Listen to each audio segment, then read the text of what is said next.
Hello everyone and welcome to yet another video on संज्ञा of Hindi grammar. यह संज्ञा के ऊपर दूसरा वीडियो है, संज्ञा भाग 2। In this video we are going to know more about types of nouns। इस वीडियो में आप सब संज्ञा के भेद के बारे में जानेंगे। उससे पहले संज्ञा भाग 1 में हमने क्या क्या सीखा था, चलिए उसका एक रिकैप या पुनरावृत्ति कर लेते हैं। चलिए, यहाँ पर लिखा है हिंदी व्याकरण संज्ञा नाउन। देखते हैं नेक्स्ट में क्या है। तो पहले भाग में, संज्ञा के पहले भाग में हमने सीखा था संज्ञा किसे कहते हैं, संज्ञा की परिभाषा के बारे में जाने थे और संज्ञा के कुछ एग्जाम्पल के बारे में हम जाने थे। चलिए देखते हैं क्या क्या जाने थे हम। यहाँ पर संज्ञा विषय के संज्ञा जो चैप्टर है उसके हम जो परिभाषा के अनुसार उसका कुछ एग्जाम्पल हम पढ़े थे। जैसे व्यक्तियों में भगत सिंह, नरेंद्र मोदी, ये सब, और प्राणियों में कुत्ता, मोर, और यहाँ पर देखिए वस्तुओं में मेज़, किताब, केला, ये सब, और स्थानों में विद्यालय, ताजमहल। नेक्स्ट में क्या है देखते हैं। अब भावों में हमारा है दया, बचपन, सर्दी, खुशी। सो बच्चों, आज हम सीखेंगे संज्ञा के भेद के बारे में जानेंगे। संज्ञा के कितने भेद होते हैं। तो बच्चों देखिए, आप इसको थोड़ा सा जूम कर लेंगे तो आप लोग आसानी से देख पाएंगे, आपको देखने में आसानी होगा। यहाँ पर देखिए क्या लिखा है। यहाँ पर लिखा है संज्ञा के भेद। संज्ञा के 3 भेद होते हैं। तो संज्ञा के कितने भेद होते हैं देख लेते हैं। संज्ञा के 3 भेद होते हैं। यहाँ पर लिखा है 3। तो भेद के अनुसार संज्ञा 3 प्रकार के होते हैं। तो एक में है 1 नंबर में देखिए व्यक्तिवाचक संज्ञा। पहला नंबर क्या है? व्यक्तिवाचक संज्ञा। व्यक्तिवाचक संज्ञा में हमको कुछ एग्जाम्पल देख लेते हैं हम। उसमें है हिमालय, गंगा, और भी एग्जाम्पल दे सकते हैं, लेकिन ज़्यादातर हम जब लिखते हैं किसी के भी बारे में 2 ही काफ़ी होता है। ओके, तो देखिए ये क्यों व्यक्तिवाचक संज्ञा इसे कहा गया है। हिमालय और गंगा, इसको क्यों व्यक्तिवाचक संज्ञा कहा गया है। देखिए, अगर आप ध्यान से एग्जाम्पल को देखेंगे, उदाहरण को देखेंगे, हिमालय, अच्छा बताइए तो हिमालय कोई दूसरा और एक हिमालय पर्वत है क्या? नहीं ना। हिमालय अपने आप में एक ही पर्वत है और दूसरे पर्वत का अलग अलग नाम होगा, है ना। तो हिमालय अपने नाम का, अपनी तरह का एक ही पर्वत है।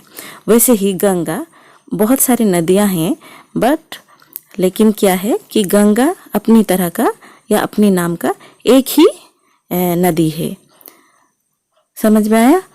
तो जब वो किसी भी चीज़ के बारे में या वस्तु के बारे में या प्लेस के बारे में हम बताते हैं, जब वो अपने आप में एक ही होता है तब हम उसको व्यक्तिवाचक संज्ञा कहते हैं। लेकिन देखिए, अगर मैं खाली बोलूं कि पर्वत, तो पर्वत तो ऐसे हम कोई पर्टिकुलर नाम को तो हम नहीं बताते हैं ना, कोई पर्टिकुलर नाम को हम नहीं दर्शाते हैं। तो वो पर्वत मतलब सब पर्वत को हम दर्शाते हैं, तब वो हो जाएगा जातिवाचक। लेकिन हम अगर एक पर्टिकुलर पर्वत का नाम लेंगे जैसे हिमालय, तब वो हो व्यक्तिवाचक संज्ञा बन जाता है। वैसे ही एग्जाम्पल देखिए, अगर मैं खाली नदी बोलूं तो नदी बोलने से हम क्या उसका अर्थ निकालेंगे? नदी बोलने से सभी नदी को हम समझेंगे ना, है ना। तो तब वो जातिवाचक में चला जाएगा। जब वो अपनी ही जाति को वो हाईलाइट करेगा, दर्शाएगा, हाईलाइट नहीं दर्शाएगा, तब वो जातिवाचक हो जाएगा।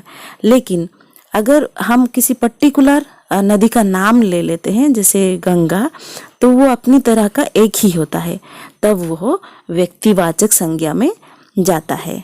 वैसे ही सब पर्सन का नाम, जो व्यक्तियों का नाम भी उसी में जाता है। जैसे कि हम पहले ही एग्जाम्पल दे चुके हैं, भगत सिंह। भगत सिंह अपनी तरह का, मतलब वो एक ही है, भगत सिंह एक ही है, तो वो हो गया व्यक्तिवाचक संज्ञा में, उनका जाएगा, व्यक्तिवाचक संज्ञा की श्रेणी में भगत सिंह नाम जाएगा। ओके, आशा करती हूँ कि व्यक्तिवाचक संज्ञा क्या है आपको समझ में आ गया होगा। अभी 2 नंबर में देखिए, 2 नंबर में क्या दिया है। 2 नंबर में जातिवाचक संज्ञा। अभी कुछ ही देर पहले जब मैं व्यक्तिवाचक संज्ञा के बारे में बोल रही थी तो थोड़ा बहुत आप लोग को आइडिया हो गया होगा कि जातिवाचक संज्ञा क्या है। अब देखिए, जब हम कुछ शब्द यूज करते हैं, जब वो अपने ही जाति का बोध कराता है, उसको हम बोलते हैं क्या, जातिवाचक संज्ञा। अब देखिए क्या है इसमें। देखिए हम एग्जाम्पल लिए, गाय, फल, लड़का। अब देखिए लड़का बोलने से हम किसको बोलते हैं? लड़का बोलने से कोई पर्टिकुलर नाम तो नहीं ले रहे हैं ना, सभी लड़कों को हम दर्शाते हैं, है ना। तो अगर लेकिन उसमें से हम किसी लड़के का नाम बता दें, जैसे राम, श्याम, हरि, तब वो व्यक्तिवाचक संज्ञा में चला जाएगा। लेकिन हम अगर लड़का, लड़की ऐसे बोलते हैं, आदमी ऐसे बोलते हैं, तब वो लड़का बोलने से सभी लड़कों को हम दर्शाते हैं, लड़की बोलने से सभी लड़कियों को हम दर्शाते हैं। अगर हम खाली सीता, गीता बोल देंगे तब वो व्यक्तिवाचक संज्ञा में चला जाएगा, क्योंकि वो पर्टिकुलर एक नाम है और वो अपनी तरह का, मतलब एक ही जन है, तो वो व्यक्तिवाचक हो जाएगा। लेकिन हम अगर लड़की बोलेंगे तो वो पूरी लड़की जाति को दर्शाता है, तब वो जातिवाचक संज्ञा बन गया। आशा करती हूँ ये भी समझ में आ गया होगा कि जातिवाचक संज्ञा क्या होता है। चलिए नेक्स्ट को जाते हैं। नेक्स्ट में क्या है थोड़ा सा देख लेते हैं। 3 नंबर में है भेद में, जो तीसरा नंबर में क्या है, भाववाचक संज्ञा। सो देखिए, हम जब परिभाषा डिस्कस कर रहे थे, परिभाषा के बारे में बता रहे थे, तब मैंने कुछ एग्जाम्पल दिया था, उदाहरण दिया था। उसमें व्यक्ति, वस्तु, स्थान और भावों का कुछ कुछ हमने उदाहरण दिए थे। तो उसी हिसाब से एक भेद में, संज्ञा के एक भेद में भाववाचक संज्ञा भी जाता है। तो भाववाचक संज्ञा में पहले से भी बता चुकी हूँ कि भाव मीन्स क्या है, कुछ गुण है, कुछ अवस्था है, हमारे फीलिंग्स है। ओके, तो देखिए क्या है इसमें, एग्जाम्पल क्या क्या दिया है। बचपन, बुढ़ापा पहले से हम बता चुके हैं, गर्मी, सर्दी, है ना, दया। जैसे बचपन एक अवस्था है, बुढ़ापा एक अवस्था है, दया एक मतलब किसी को दया दिखाना, उसका हेल्प करना, उसकी मदद करना। और सर्दी, गर्मी, ये सब हम फील करते हैं, है ना। तो यही सब, मतलब हमको सर्दी लगती है, हमको गर्मी लगती है एटमॉस्फेयर के हिसाब से। तो उसी हिसाब से तो वो सब जो गुण हैं, जो अवस्था है, जो हमारे फीलिंग्स है, तो वो सब भाववाचक संज्ञा में जाएगा। सो बच्चों, आज हमने क्या सीखा? देखिए, हमने सीखा कि संज्ञा के 3 भेद होते हैं। एक है व्यक्तिवाचक संज्ञा, जिसका हम एग्जाम्पल में क्या लिए?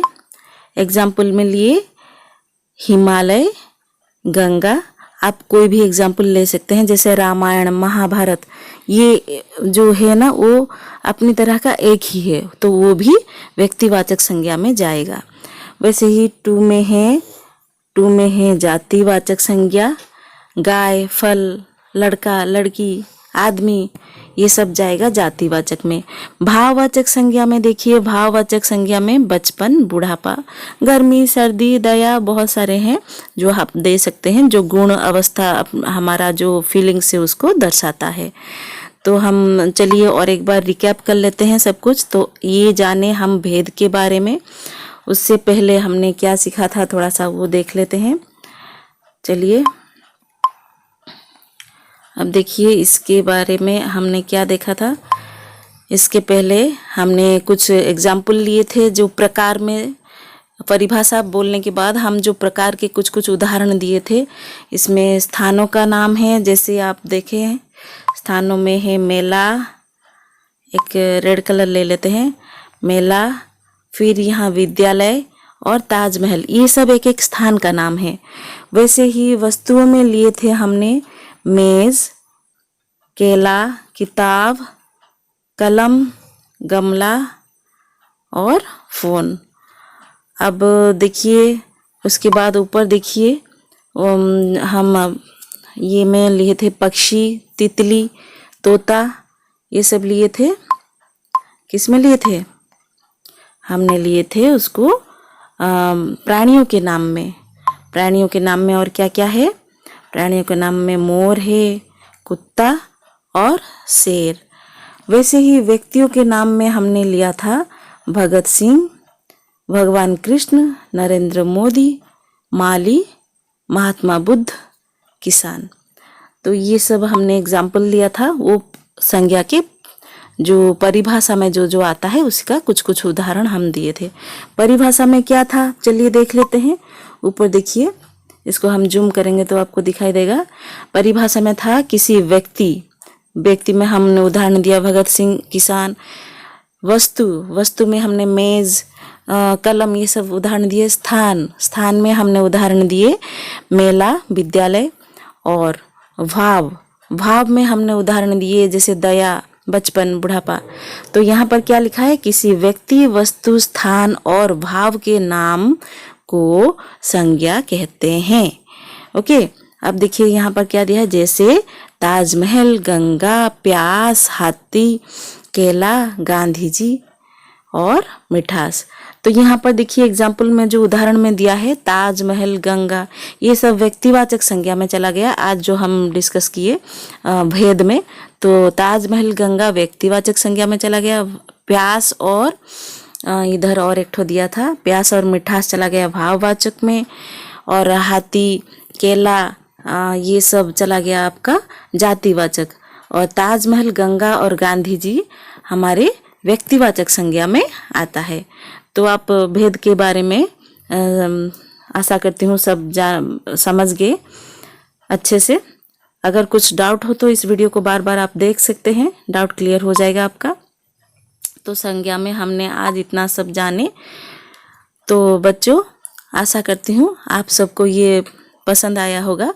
अगर पसंद आया होगा तो उसको आप समझिए, बार बार वीडियो को देखिए, समझने की कोशिश कीजिए, तो आपको बहुत ही आसानी होगी संज्ञा के बारे में जानने के लिए। तो आप अगर बेसिक चीज़ें जान जाएंगे किसी भी चीज़ के बारे में, तो बड़े होने से आप जितना भी उसका डिफ़िकल्टी लेवल बढ़ता जाएगा उतना ही आपको आसानी होती जाएगी, क्योंकि आपका बेस जो है वो स्ट्रॉन्ग होगा, है ना। तो इसी के हिसाब से आपको अभी से ये सब पढ़कर अपने ग्रामर को, हिंदी व्याकरण को स्ट्रॉन्ग बनाना है। So that's all for today. Thank you all.